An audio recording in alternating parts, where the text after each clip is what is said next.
Las zorras tienen cuevas para dormir, las aves de los cielos. Bendiciones, hermanos. Continuamos en el estudio sistemático de la palabra del Señor en la carta del apóstol Pablo a los Gálatas. La semana pasada terminamos hasta el 26, llegamos hasta el verso 26, terminando Pablo de hablar sobre nuestro ayo, y que fue solamente el medio para llevarnos a Cristo a fin de que fuésemos justificados por la fe. Después en el 26, que fue el último verso que leímos, dice: pues todos sois hijos de Dios por la fe en Cristo Jesús. Y ahí quiero tomar un poquito una pausa para compartirle un comentario que encontré esta semana sobre la ley, donde dice que los mandamientos de la ley del Antiguo Testamento se dice que son 613 mandamientos, pero ningún verso en la Biblia da la numeración correcta de las leyes dadas por Dios a través de Moisés. Y me parece un dato muy, muy interesante.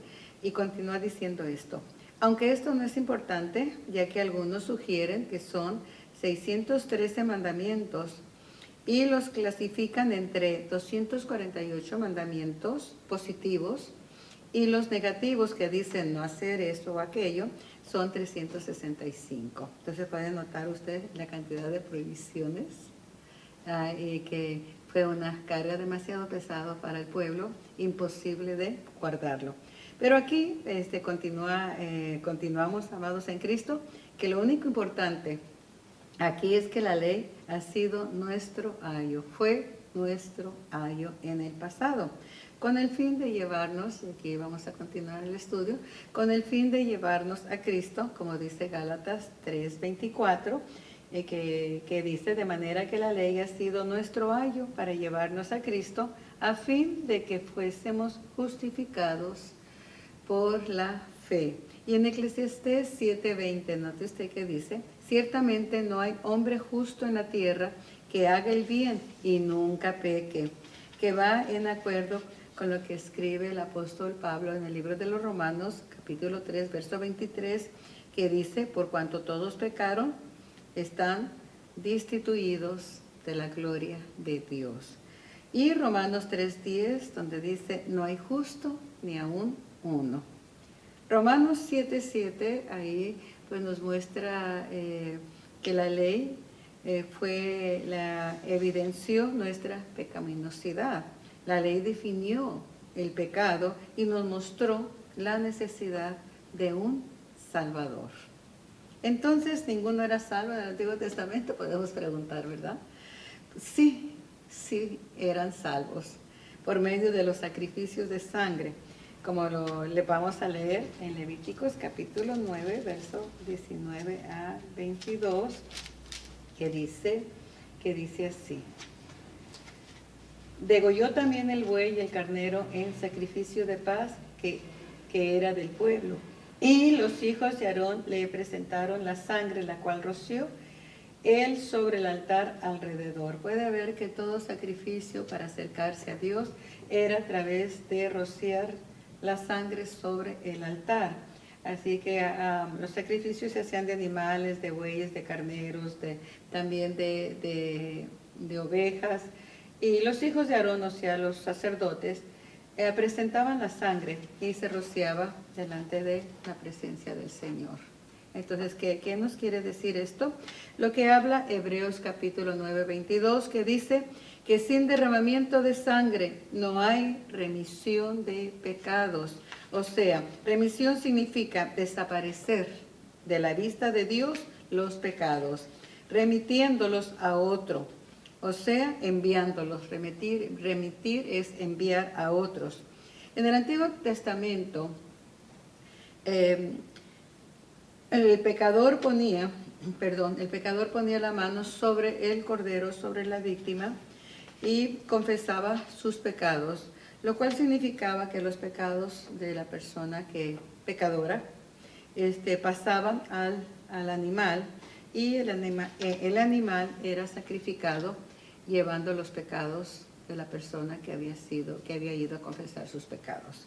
Ahora, esto es figura de Cristo, el Cordero de Dios, que con su muerte y el derramamiento de su sangre, llevando nuestros pecados, esa sangre nos expió, nos perdonó, no nos cubrió, sino que borró nuestros pecados. El Señor Jesús fue el único que ha obedecido perfectamente la ley. Ningún hombre, ninguna mujer, ningún ser humano hemos podido obedecer la ley en toda su perfección. Él la obedeció perfectamente y con su vida, con su muerte y su resurrección, así cumplió todos los mandamientos de Dios. Mateo capítulo 5, versos 17 y 18 dice: no piensen que he venido a abrogar la ley o los profetas, sino para cumplir. De Génesis a Apocalipsis, hermanos, se encuentran los mandamientos, aun cuando no estaban escritos todavía. Comenzó en Génesis 1:28, cuando el Señor les dio el primer mandamiento, que les dijo: multiplicad y fructificar, llenad la tierra. En el capítulo 2 de Génesis hay otro mandato: no comeréis del árbol de la ciencia del bien y del mal, porque ciertamente el día que lo comieres, pues vas a morir. El otro mandamiento que los hijos de Israel recibieron, dice Génesis 32:32, que cuando su padre Jacob fue desgajado de su muslo, ellos por mandato no volvieron a comer el tendón de ningún animal. Éxodo 12:12, ahí se da otro mandamiento sobre la ley de la Pascua, cómo tenían que preparar la Pascua para su salida de Egipto, hasta llegar a la ley escrita en Éxodo 20 por el dedo de Dios, y así continúa la lista, su recorrido de leyes por Levíticos, Número, hasta Deuteronomio capítulo 32-38, una numerosa lista de 613 mandamientos conocidos como la ley de Moisés. Pero Israel invalidó la ley de Dios, los 10 mandamientos, por sus tradiciones. Aunque la ley de Dios y la ley de Moisés, ambas fueron dadas por Dios, los fariseos, o sea, los maestros de la ley, se enfocaron más en las tradiciones que en la ley de Dios, enfocados en sus reglas, sus estatutos, sus tradiciones, y dejando a un lado el amor y la misericordia. Jesús vino a interpretarnos la ley, una ley que habían invalidado. Vamos a ver aquí, comenzando en el libro de Mateo, vamos a Mateo y vamos a ver una lista de cómo el Señor, una breve lista porque hay mucho más, de cómo el Señor nos vino a interpretar la ley para obedecerla y cumplirla de la manera correcta. No como, como lo estaban haciendo los fariseos, añadiéndole más carga al pueblo y invalidando lo más importante, que es el amor y la misericordia. Así es que vayamos a Mateo capítulo 5 y vamos a comenzar en el verso 43. Vamos a estar un momento por ahí, pero es muy importante. En el verso 43 de Mateo 5 al 48, el Señor Jesús dice esto: oíste que fue dicho, amarás a tu prójimo y aborrecerás a tu enemigo. Pero yo digo, amad a vuestros enemigos, bendecid a los que maldicen, haced bien a los que os aborrecen y orad por los que os ultrajan y os persiguen, para que seáis hijos de vuestro Padre que está en los cielos, que hace salir su sol sobre malos y buenos y que hace llover sobre justos e injustos. Ve ahí, aquí el mandamiento. Ustedes oyeron que fue dicho esto, pero yo sigo, y aquí hay alguien más grande que Moisés. Aquí está el que escribió la ley. Así que, amados en Cristo, veamos el otro, el 5:38 ahí mismo. Oíste que fue dicho, ojo por ojo y diente por diente. Pero yo os digo, no resistáis al que es malo. Antes, a cualquiera que te hiere en la mejilla derecha, vuélvele también la otra. Y al que quiera ponerte a pleito, y quitarte la túnica, déjale también la capa. Y cualquiera que te obligue a llevar carga por una milla, ve con él. y ve con él 2. Así es que, amados en Cristo, mucho más. En lugar de entrar en contienda, pues caminemos, ¿no? Caminemos juntos. Ve aquí, vamos a ver otro mandamiento, 5.21, otra interpretación de la ley, mejor dicho. En el 5.21 dice, oíste que fue dicho a los antiguos, no matarás, y cualquiera que matare será culpable de juicio. Pero yo os digo que cualquiera que se enoje contra su hermano será culpable de juicio, y cualquiera que diga necio a su hermano será culpable ante el concilio, y cualquiera que le diga fatuo quedará expuesto al infierno de fuego. Así que vea usted, amados en Cristo, cómo el Señor nos está interpretando los mandamientos, no como los habían interpretado los antiguos, los fariseos, los maestros, sino como interpretados por el corazón de Dios. Ahora vamos a ver el otro, en el 5, en 43. Vamos aquí estamos, y creo que ya lo leímos, el 43, que dice, oíste que fue dicho, amarás a tu prójimo y aborrecerás a tu enemigo. Entonces la Escritura nos exhorta en el 44, amad a vuestros enemigos y bendecid a los que os maldicen.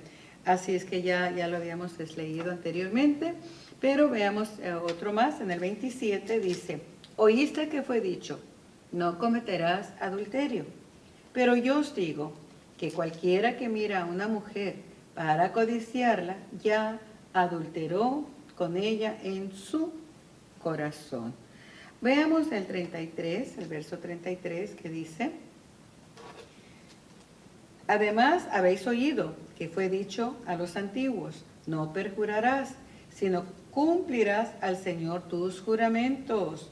Pero yo os digo, no juréis en ninguna manera, ni por el cielo, porque es el trono de Dios, ni por la tierra, porque es el estrado de sus pies, ni por Jerusalén, porque es la ciudad del gran rey. Así es que si nos exhorta a no jurar, no tomar el nombre de Dios en vano, porque así dicen los mandamientos. Pero estos ya juraban por todo, hasta por su padre, y hasta el día de hoy, te juro por Diosito, te juro por mi madrecita, te juro por esto, te juro por aquello. Entonces no lo hagas.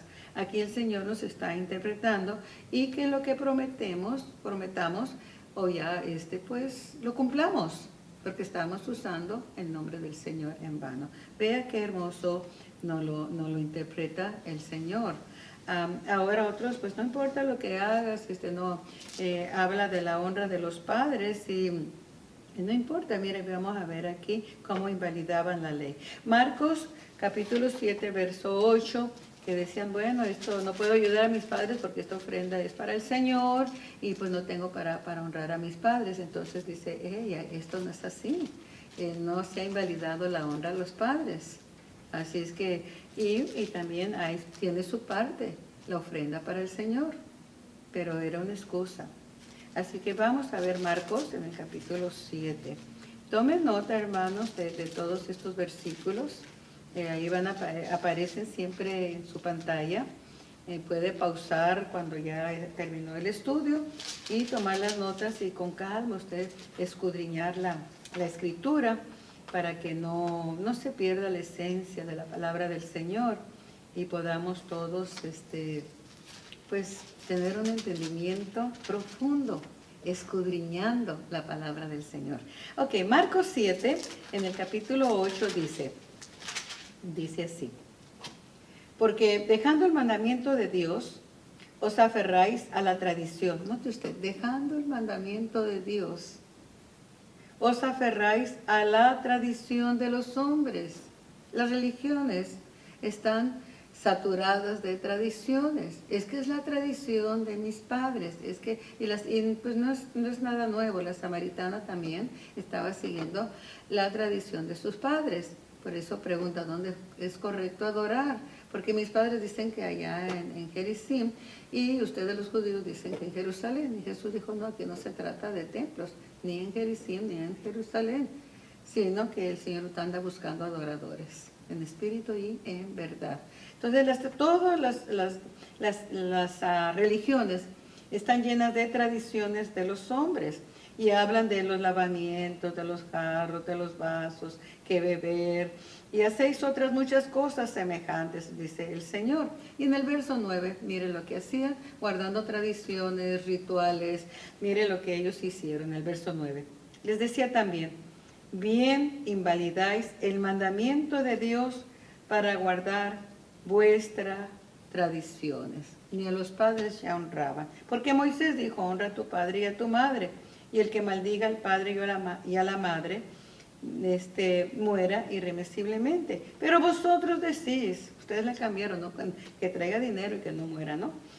Basta que diga un nombre al padre o a la madre, es corbán, que quiere decir mi ofrenda a Dios, todo aquello con que pudiera ayudarte, y no le dejéis hacer más por su padre o por su madre, invalidando la palabra de Dios con vuestra tradición que habéis transmitido, y muchas cosas hacéis semejantes. ¿Ok? ¿Podemos entender? ¿Ok? Invalidaron la ley de Dios, dejaron la honra de los padres. ¿Ok? Fue grosero, malcriado, desobediente con el padre, pero basta con que traiga una ofrenda a Dios y diga, mira, yo traigo ofrenda a Dios. Invalidaron la honra a los padres. ¿Se da cuenta hasta qué extremo se llega el legalismo religioso? Con tal de que tú hagas esto, no importa lo demás. Dios es perdonador. Dios tiene una ley que no ha abolido, permanece.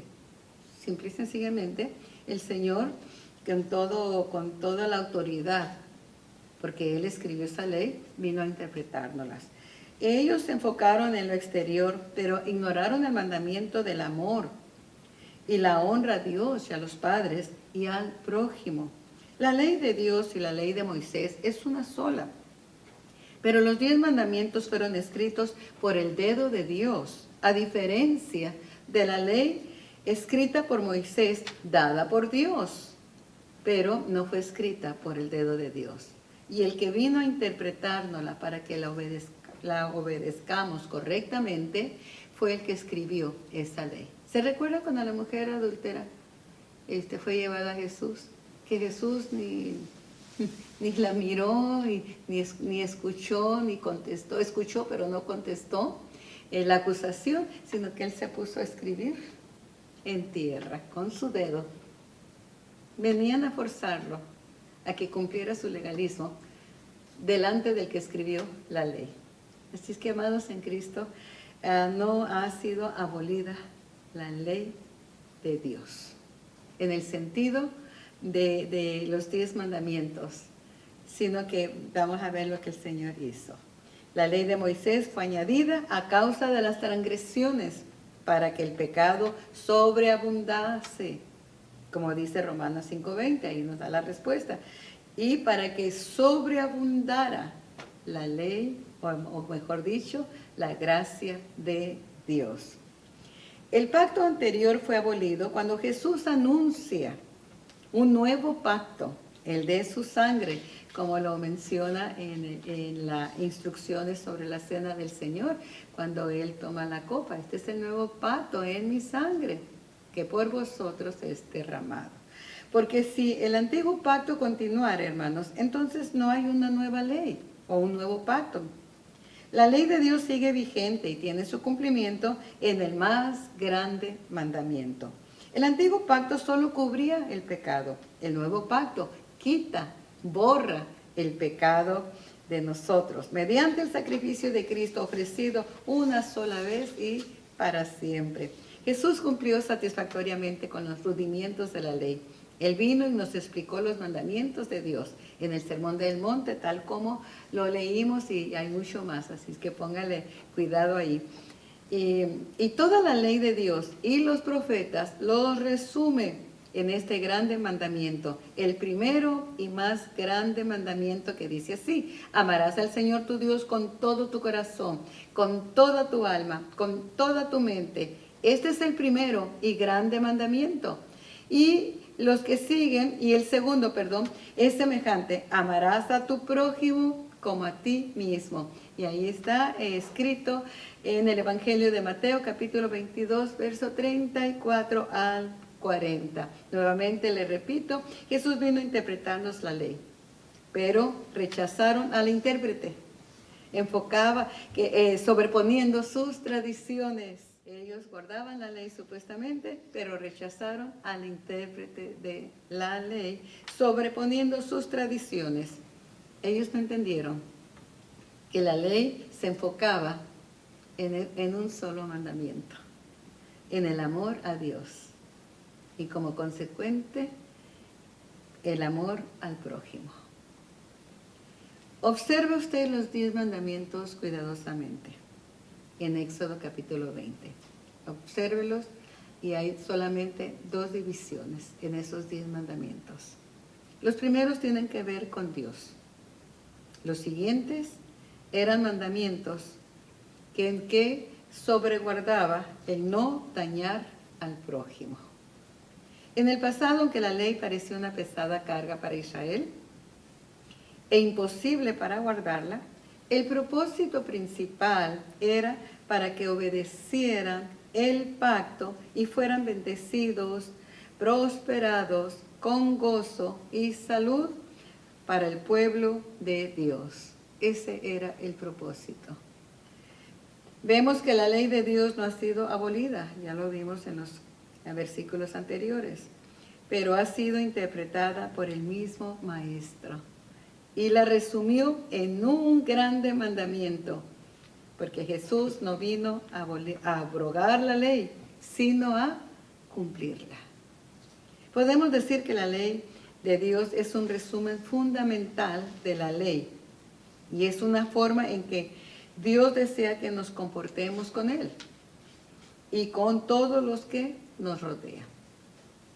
No debemos de ver el mandamiento como una restricción o una pesada carga, sino como una guía sencilla para poder seguirle y recordar la forma de vida que le agrada a Dios, en nuestra forma de comportarnos con Él y con el prójimo. Terminamos con los últimos versículos de este capítulo en Gálatas. Los últimos capítulos son del 27 al 29 del capítulo 3, que dice así. Ahí se cambia un poquito, ya terminas hablando sobre lo que era la ley para nosotros, el ayo, y ahora comienza Pablo a decir, porque todos los que habéis sido bautizados en Cristo, de Cristo estáis revestidos. Tanto que ya no hay judío, ni griego, no hay esclavo, ni libre, no hay varón, ni mujer, porque todos vosotros sois uno en Cristo Jesús. Y el último verso, en el 29, dice, y si vosotros sois de Cristo, ciertamente linaje de Abraham sois, y herederos según la promesa. Ahora, Pablo pasa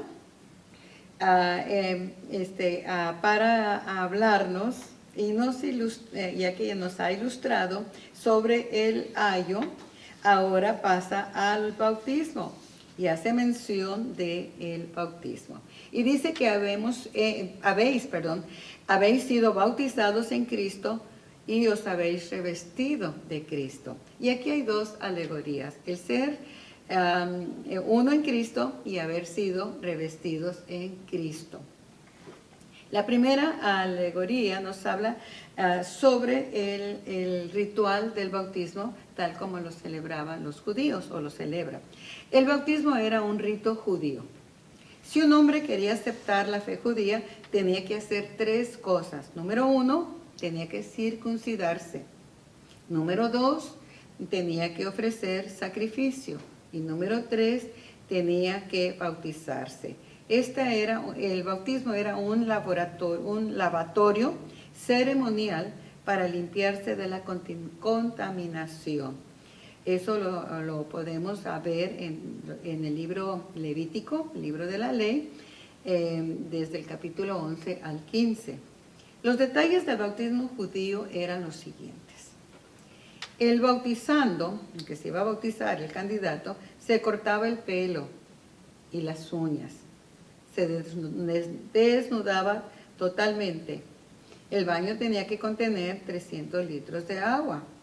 El agua tenía que tocar todas las partes de su cuerpo. Hacía confesión de fe ante 3 hombres que eran sus testigos. Mientras permanecía en el agua, se leían partes de la ley, se les dirigía palabras de aliento, se les impartía bendiciones. Cuando salía o surgía del agua, era un miembro del pueblo judío. Había entrado en la fe judía mediante el bautismo.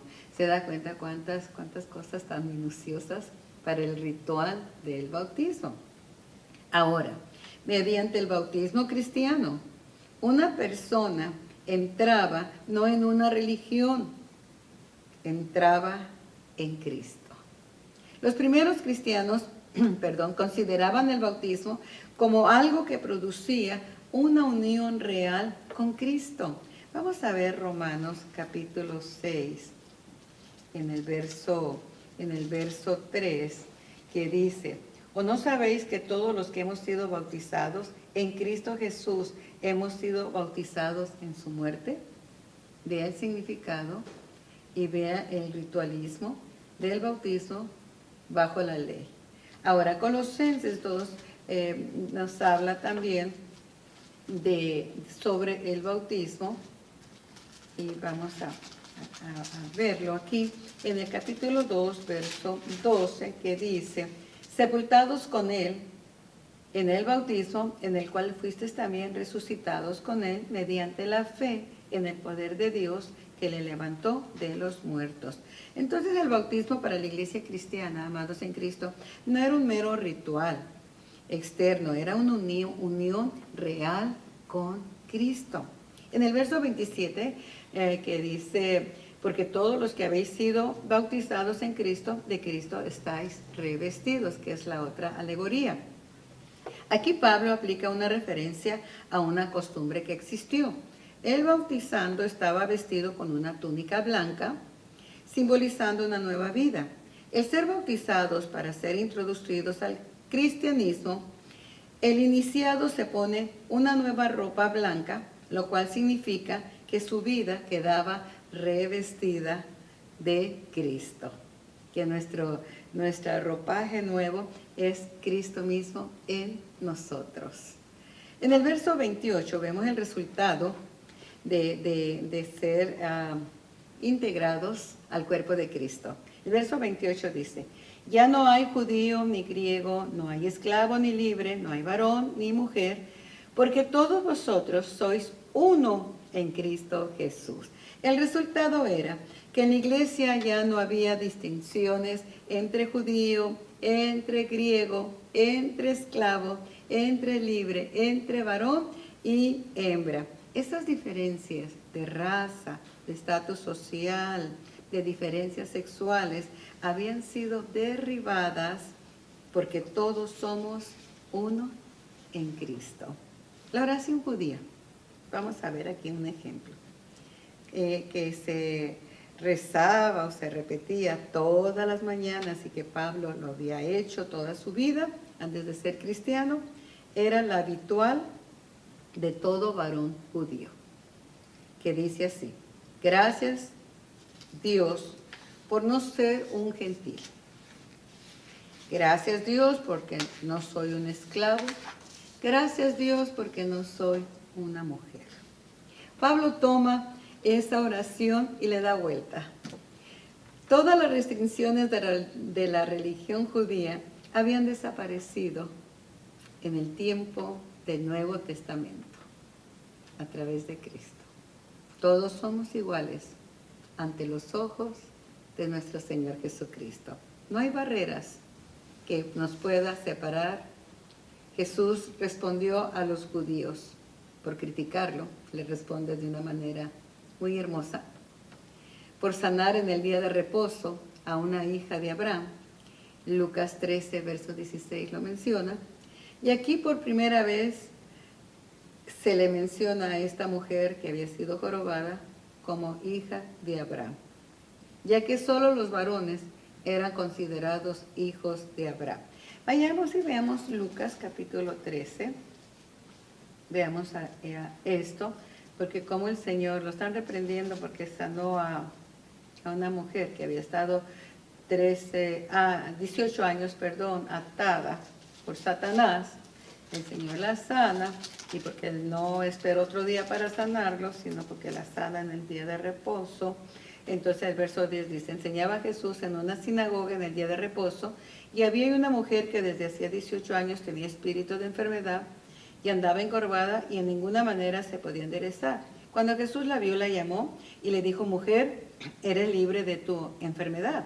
Y puso sobre ella, sus manos sobre ella, y ella se enderezó luego y glorificaba a Dios. Pero el principal de la sinagoga, enojado de que Jesús hubiese sanado en el día de reposo, dijo a la gente, 6 días hay para que, en que se debe de trabajar. En estos pues venid y ser sanados, y no en el día de reposo. Entonces el Señor le respondió y le dijo, hipócrita, cada uno de vosotros no desaten el día de reposo su buey o su asno del pesebre y lo lleva a beber. Y a esta, aquí está el verso 16, y a esta no es 13, es 16. Y a esta hija de Abraham que Satanás había atado 18 años, no se le debía desatar de esta ligadura en el día de reposo. Como puede ver, cómo invalidaban la ley por sus tradiciones, porque la ley estaba enfocada en el amor. Así es que, amados en Cristo, y esta es una escritura que yo me gozo en ella, porque en el Antiguo Testamento nunca se le llamó a una mujer hija de Abraham, pero Jesús vino a abolir estas diferencias y llama a esta mujer delante de todos ellos, a esta hija de Abraham, no había yo de desatarla. Así es que, amados en Cristo, Dios es muy bueno. Segundo, el Señor Jesús no tuvo ningún escrúpulo en conversar a solas con una mujer. Era prohibido para todo hombre hablar con una mujer. Jesús no tuvo ningún escrúpulo. Y habla con una mujer, y una mujer samaritana. Enemigos, los samaritanos enemigos de los judíos. Había una enemistad de por vida ahí. Y le vamos a agregar algo más a esta mujer, una mujer de mala reputación. Sin embargo, al mostrarle la verdad, el Señor habla con ella, le muestra la verdad de la vida eterna. Ella, después de haber aceptado esos ríos de agua viva, va a repartir agua a la ciudad y le habla a todos los hombres en Samaria acerca de Jesús, como lo dice Juan 4. También encontramos en el libro de Filemón un esclavo de nombre Onésimo. Onésimo llegó a ser obispo de la iglesia en Éfeso, y su amo Filemón, el rico, el que lo tenía como su esclavo, ahora es miembro de su congregación. ¿Qué le parece? Qué hermoso, ¿verdad? Que se derribaron esas barreras. ¿Cómo puede estar un esclavo al frente de un obispado? Y aquí podemos decir, como dicen algunos, el pobre Filemón, que es el rico, el que debería estar en buena posición, está sentado, y aunque nunca estuvo sentado, él prestó su iglesia para que se levantara ahí a una obra. Así que, amados en Cristo, vea que como el Señor derribó todas esas barreras, lo cual Pablo menciona, ya no hay judío ni griego, no hay esclavo ni libre, no hay varón ni mujer, porque todos vosotros sois unos en Cristo. También encontramos al escrupuloso Pedro, que Dios lo preparó para que fuera a casa de Cornelio, y él se sentó con él a comer a la mesa, lo cual era prohibidísimo, entrar a la casa de un gentil y mucho menos comer con los gentiles. Y mientras Pedro está allí hablando de Jesús, y Cornelio tenía su casa llena, llevó mujeres, llevó familias completas, incluyendo su propia familia, y cuando Pedro está ahí hablando de Jesús, vino el derramamiento del Espíritu Santo, y todos en la casa de Cornelio, todos sin excepción alguno, eran gentiles, y se asombraron de que también sobre los gentiles cayese el Espíritu Santo, viniese sobre ellos. Así que, amados en Cristo, creo que son algunos pocos ejemplos de cómo el Señor vino a derribar esas barreras que tanto ha dividido y cuánto polémica ha traído. Así que, amados en Cristo, si nosotros pudiéramos continuar en este estudio, pero usted sí lo puede hacer en casa, continuar a través de todo el Nuevo Testamento, usted puede darse cuenta de la lista interminable de hombres y mujeres ministrando en la obra del Señor Jesús, sin hacer distinción de raza, de clase, de sexo. Y no solo en el Nuevo Testamento, sino a través de toda la Biblia, donde tanto el varón como la mujer dejaron un legado de entrega y de servicio a la obra del Señor. Fue la gracia de Dios que nos unió a todos. El que ha conocido su gracia, escuche esto, el que ha conocido la gracia de Dios, conoce su misericordia. Y solo el amor de Dios puede unir a un mundo tan desunido. Tengamos en cuenta que Dios no hace acepción de personas. Todos en Cristo somos uno, hijos e hijas de Dios. Así como el Señor le dijo a esta hija de Abraham, a esta hija de Dios, a este hijo de Dios. Todos somos uno en Cristo. Que Dios les bendiga abundantemente. Bendiciones, hermanos, y con este verso 29 que dice así: y si vosotros sois de Cristo, ciertamente linaje de Abraham sois y herederos según la promesa. A esta hija de Abraham, para ella es la promesa. Y si vosotros, escuche, sois de Cristo, ciertamente también nosotros estamos incluidos en las promesas de Dios por medio de la fe, hijos e hijas de Dios. Bendiciones, Dios te bendiga. Somos uno, en Cristo somos uno, uno solo, uno solo. Somos uno, en Cristo somos uno, uno solo. Uno solo, un solo Dios, un solo Señor, una sola fe, un solo bautismo, una sola ley, un solo amor. Este es el Consolador.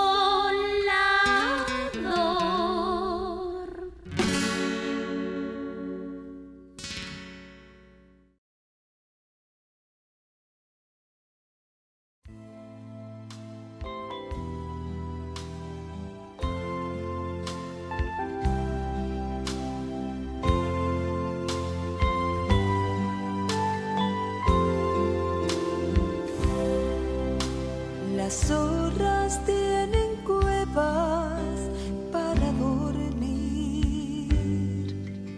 Las aves de los cielos tienen nidos, mas